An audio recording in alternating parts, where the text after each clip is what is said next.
नमस्कार दोस्तों। नवरात्रि के दूसरे दिन माँ ब्रह्मचारिणी की पूजा की जाती है। ब्रह्म का अर्थ है तप और चारिणी का अर्थ है आचरण करने वाली। इस प्रकार ब्रह्मचारिणी का अर्थ हुआ तप का आचरण करने वाली। माता ब्रह्मचारिणी ने भगवान शंकर को पति के रूप में पाने के लिए घोर तपस्या करी थी। इस तपस्या के कारण माता को ब्रह्मचारिणी नाम से जाना गया। इनका स्वरूप अत्यंत तेजमय और भव्य है।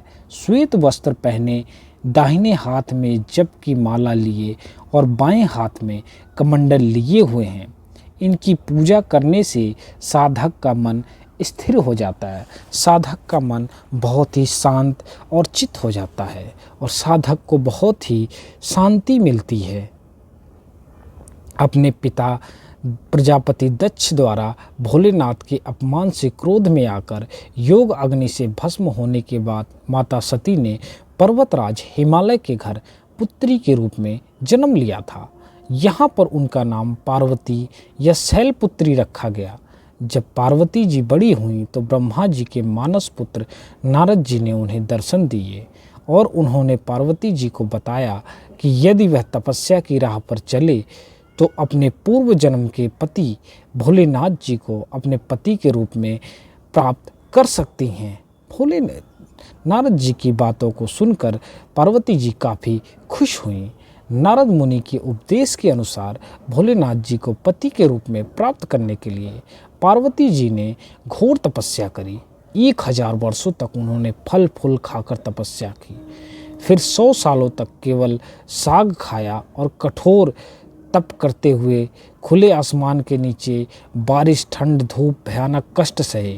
इसके बाद 3000 वर्षों तक धरती पर गिरे हुए बेलपत्रों को खाकर शंकर जी की पूजा अर्चना करी। फिर कुछ समय बाद उन्होंने वह बेलपत्र खाना भी बंद कर दिया।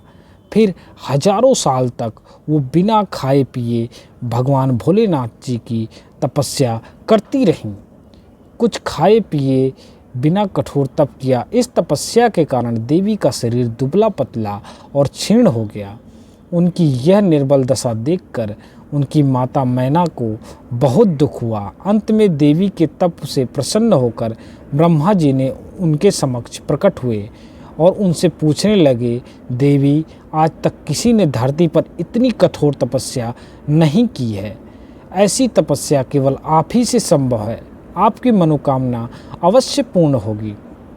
आपका विवाह भगवान शंकर से अवश्य होगा और वही आपको पति रूप में प्राप्त होंगे। आपकी मनोकामना जल्द से जल्द पूरी होगी। हे देवी, आपकी मनोकामना पूरी होगी।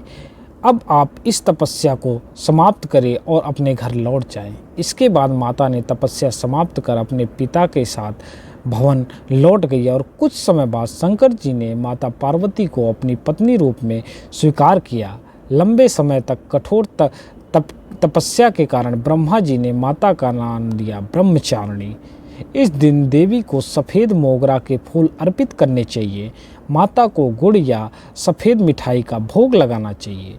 इस दिन हरे वस्त्र का धारण करना चाहिए और हरे वस्त्र को ही पहनना चाहिए और माता का दिन भर ध्यान करते रहना चाहिए और दिन भर माता के तपस्या करनी चाहिए। दिन भर माता का ध्यान और अंतर ध्यान करना